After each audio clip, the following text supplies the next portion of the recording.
saya adalah orang yang paling jarang bercakap tentang pilihan raya ni. Baru hari ini saya cakap soal pilihan raya. Walaupun nama saya dikatakan, dinaikkan, dicalonkan, saya pun duk tunggu manalah nama saya dikerusikan. Tapi tak ada pun dikerusikan. Saya kata saya akan bertanding di kerusi malas ya. Ya. Sampai saya di Jeddah, di airport Jeddah pada hari Selasa yang lepas, pun masih orang tanya, ustaz bertanding kerusi mana? Saya kata penamaan calon dah tamat. Boleh lagi, dia kata. Dia kata boleh lagi ustaz masuk, kata dia. Ini gila ke apa ke? Tak.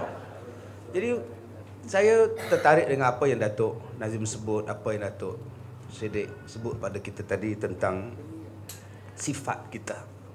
Saya bercakap tentang pengalaman saya sebagai seorang penceramah bebas, seorang pendakwah selama dah 23 tahun. Tahun 2013 ini ialah tahun yang ke-23 saya berceramah di seluruh Malaysia, dan saya rasa sekarang ceramah saya di seluruh dunia. Ya, sebab masuk dalam YouTube. Jadi seluruh dunia dengar apa yang saya cakap. Tuan-tuan yang dirahmati Allah, saya melihat sistem ataupun pemikiran kita, orang-orang kita yang menjadi masalah kepada kita ialah, yang pertama, kita diasak dengan pahaman asabiyah. Sesuatu yang bercakap tentang soal Melayu, atau soal kepentingan Melayu, soal kepentingan bangsa, maka akan dicop sebagai asabiyah. Ini pemahaman yang pertama yang disogokkan sejak puluhan tahun yang lepas. Asabiyah, asabiyah, asabiyah, asabiyah. Bercakap tentang soal Melayu adalah asabiyah, resis. Dalam bahasa yang lebih orang sekarang faham. Asabiyah, tak habis-habis asabiyah. Bercakap tentang soal Melayu, maka jadi asabiyah. Bercakap tentang soal kepentingan bangsa Melayu, dia menjadi asabiyah. Sedangkan asabiyah itu ialah bukan bercakap tentang soal bangsa. Asabiyah ialah apabila menjadikan sesuatu yang salah itu menjadi benar, hanya kerana dia yang melakukan kesalahan itu berada bersama dengan aku.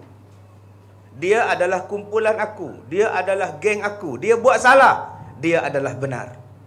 Walaupun salah, dia adalah benar. Itu adalah asabiyah. Dan itulah asabiyah sebenarnya.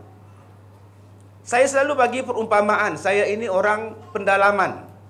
Contoh, saya sebagai seorang orang asli di Tapah, di Cameron Highland.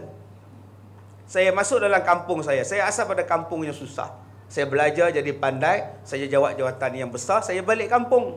Bila saya balik kampung, jalan tar tidak ada, surau tidak ada, masjid tidak ada, sekolah tidak ada, klinik tidak ada, pelajar-pelajar masih lagi hidup dalam keadaan susah, air tidak ada, elektrik tidak ada. Maka saya berjuang untuk menaikkan bangsa saya supaya dapat bekalan elektrik, dapat bekalan air, dapat sekolah, dapat masjid untuk kampung saya, orang asli di Cameron Highland. Adakah saya dipanggil asabiyah?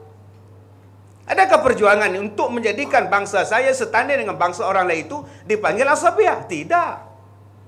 Begitulah kita bercakap tentang soal Melayu. Melayu itu ialah orang yang beragama Islam secara majoritinya. Bila kita bercakap tentang ekonomi orang Melayu, tentang politik orang Melayu, adakah itu asabiyah? Supaya orang Melayu jadi hebat. Asabiyah ialah apabila kita bercakap tentang soal yang salah, kumpulan kita yang salah, kumpulan kita yang tak betul, tak betul, tak betul, tak betul. Tetapi kerana dia kumpulan kita, maka kita taksub pada dia, maka dia dipanggil sebagai asabiyah. Bila ada sejelas-jelasnya bukti yang cuma tidak ada 4 saksi, maka kita mengatakan bahawa ini tidak boleh pakai kerana dia adalah besi. Video adalah besi. Inilah asabiyah. Bila bercakap tentang soal dalam yang besar, kita mengatakan bahawa ini adalah perkara yang tak penting. Ada benda yang lebih penting daripada ini. Nama dia Putrajaya. Ini soal yang besar, tuan-tuan, iaitu soal asabiyah. Inilah yang dibawa kepada kita sekarang. Bila bercakap soal ini, maka kita akan dituduh sebagai asabiyah. Dan saya yang bercakap soal ini pun akan dituduh. Berapa juta yang saya dapat? Berapa juta yang Dr. Siddiq dapat? Dr. Yusri dapat? Bila kita bercakap daripada arus yang lain, kita bercakap daripada sudut yang lain, daripada apa yang mereka nak, maka terus kita akan dicop. Dah dibeli, dah ada kepentingan. dah ini, dah ini. Itulah asabiah. Tapi mereka tidak mengatakan bahawa mereka asabiah. Dituduh kita yang bercakap tentang soal survival bangsa, survival agama kita ini diacap sebagai asabiah. Itu yang pertama. Yang kedua masalah kita ialah kerana dendam. Dendam itu masih boleh dimaafkan, tetapi dendam yang diikuti. Sebab itu di dalam agama kita dia ada perkataan bakhil. Dan selepas bakhil itu ada perkataan lain yang dipanggil sebagai syuh. Bakhil itu kedekut. Tetapi syuh itu ialah lebih teruk daripada kedekut. Mengajak orang lain untuk sama-sama kedekut. Kalau sekadar bakhil untuk dia seorang saja bakhil, tak apa lagi. Walaupun bakhil itu tidak elok. Tetapi yang lebih dahsyat ialah jom kita bakhil sama-sama. Tuan-tuan, dendam itu tidak elok. Tetapi kalau saya seorang dendam, tak apa lagi. Yang jahatnya saya ialah jom tuan-tuan kita balas dendam. Jom tuan-tuan kita ikut dendam. Kita ikut kehendak dendam. Dan inilah jadinya. Inilah yang berlaku sekarang tuan-tuan. Budaya politik sekarang, budaya pilihan raya ialah budaya untuk membalas dendam, untuk mengikut dendam, yang akhirnya dendam itu akan merosakkan agamanya balik. Akan merosakkan balik bangsanya, akan merosakkan balik negaranya. Yang paling saya bimbangkan seperti mana kata Dr. Yusri tadi, persoalan akidah. Persoalan akidah, dendam kepada pemimpin, dendam kepada orang, dendam kepada individu, dendam kepada parti, dendam kepada orang ini membawa satu kerosakan yang besar. Kerosakan yang besar itu apa? Pluralism. Kerana nak membalas dendam, agama akan disamakan. Kerana nak membalas dendam, kamu buat pada aku baik, agama akan disamakan. Agama akan dijadikan sebagai satu bentuk yang kita bimbangkan, satu bentuk bahawa tidak ada agama yang dominan, tidak ada agama yang benar. Sampai boleh dikatakan bahawa tidak ada tentu agama yang benar. Kita tak boleh kata bahawa kita agama yang benar. Mungkin dia agama yang benar. Kalau itu perkataan yang keluar, ini perkataan yang merosakkan akidah. Ini yang dipanggil sebagai pluralism dan liberalism. Tuan-tuan bayangkan saya berceramah di sebuah negara. Negara ini memberitahu, masyarakat di sana memberitahu kepada saya, perkataan insya-Allah tidak boleh disebut dalam radio mereka, televisyen mereka. Perkataan insya-Allah. Baik, kita bertemu besok, insya-Allah. Jangan sebut, kita bertemu besok. Dah. Kerana apa? Insya-Allah itu bagi faham mereka hanya Allah yang berkuasa menjadikan besok. Maka seolah-olah Tuhan mereka, agama mereka tidak berkuasa. Dilarang sebut. Ini yang kita sebutkan sebagai liberalism. Mungkin agama dia betul, mungkin Tuhan dia betul. Kita belum tentu kita betul. Kalau ini tahap yang berlaku kerana akibat daripada dendam, ini politik yang sangat berbahaya, tuan-tuan. Ya, akibat daripada dendam. Baik kamu jatuhkan aku, baik kamu buat pada aku akan pastikan kamu dan seluruh kamu jatuh. Dan nak menjatuhkan itu pula kesannya melibatkan kepada agama. Ini yang saya katakan tadi, dendam yang diikuti, benci yang diikuti. Kalau sekadar benci, diam, tak apa. Saya benci dekat Datuk Dr. Siddiq. Saya benci dekat dia. Saya diam. Masih belum apa-apa. Tapi kalau saya benci kepada dia, saya buat gerakan untuk sama-sama orang mulai mengajak membenci dia, maka dia akan menjadikan sangat huru-hara dan sangat teruk. Dan keadaannya yang saya katakan tadi yang lebih malang sekali ialah akidah. Dan kita sekarang ini bercakap tentang soal akidah, tuan-tuan. Pilihan raya ini adalah benda akidah. Bukan benda yang boleh main-main. Ya, persoalan sekarang ini kita nak memilih calon yang nak menjaga Islam. Dan saya nak pastikan pada tuan-tuan bahawa belum tentu orang yang mendakwa dia Islam, kadang-kadang dia boleh menjaga Islam. Tidak semestinya orang yang tidak mengatakan perkumpulan dia bernama kumpulan Islam tidak boleh menjaga Islam. Kalau hari ini kita lihat orang yang mendakwa bahawa dia memperjuangkan Islam, memanggil orang yang bukan Islam untuk berceramah di hadapan orang Islam. Islam apa? Dia orang Islam, mendakwa kumpulan Islam, memperjuangkan Islam. Tiba-tiba memanggil khalayak yang bukan Islam untuk bercakap tentang Islam di hadapan orang Islam. Orang yang tidak berakidah mengajar orang yang berakidah. Orang yang tidak bertauhid mengajar orang yang bertauhid. Ini benda yang sangat menakutkan. Sebab tu saya, tuan-tuan, saya bercakap tentang soal agama. Bukan semua orang suka.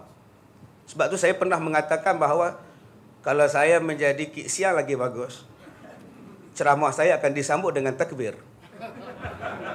Tetapi saya, seorang agamawan, seorang yang bercakap tentang soal agama, dibenci, tuan-tuan. Di pulau, diugut, disimbah dengan isi cuka, getah, nak dibunuh. Sekadar tomahan sebagai anjing, pencacai, itu benda biasa bagi saya. Tetapi kalau dah masuk dalam pagar sekolah saya, mencari saya untuk menumbuk, membunuh saya, menghantar SB, menghantar mesej untuk membunuh saya, malah membawa sebotol cuka untuk disimbah kepada saya, hanya kerana bercakap tentang soal kalimah Allah. Adakah itu dipanggil sebagai persatuan atau pertubuhan atau parti yang bernama Islam? Ini bahaya, tuan-tuan. Saya berceramah di Kemunting. Soal kalimah Allah di sebuah padang. Berkali-kali orang naik motor, dekat 4 buah, 5 buah motor, naik motor buat bising. Kacau, pom-pom, press motor. Kita bercakap tentang soal kalimah Allah. Allah tidak boleh dijantankan. Allah tidak boleh dibetinakan. Allah tidak boleh dianakkan. Allah tidak boleh dibapakan. Wa yunziral ladzina qalu ittakhazallahu walada.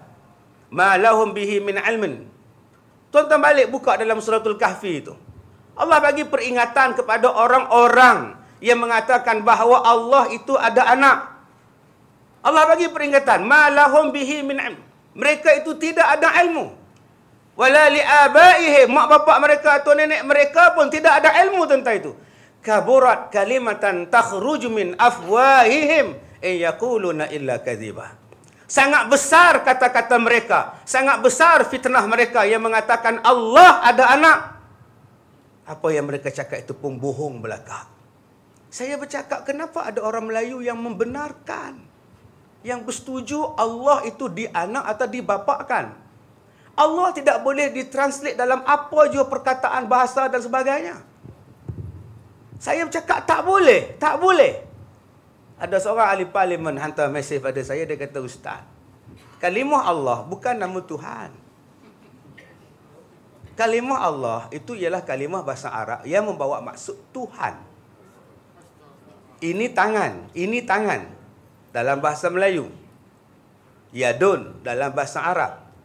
Yad dalam bahasa Hindustan. Hand dalam bahasa Inggeris.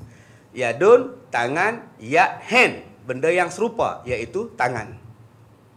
Allah itu bahasa Arab. God itu bahasa Inggeris. Melayu bahasa Tuhan. Jadi kalau orang nak gunakan Tuhan boleh, nak gunakan God boleh, nak gunakan Allah boleh. Sebab maksudnya ialah Tuhan. Bukan nama Tuhan. Saya jawab, nama Tuhan kita apa? Tidak ada nama, kata dia. Sebab kalau Tuhan ada nama, dia sudah menyerupai makhluk. Allah tidak boleh menyerupai makhluk dalam tadi ayat Asmaul Husna. Laisa kamitslihi syai'. Tidak sama. Allah tidak ada nama, kata dia. Habis saya jawab bismillah dengan nama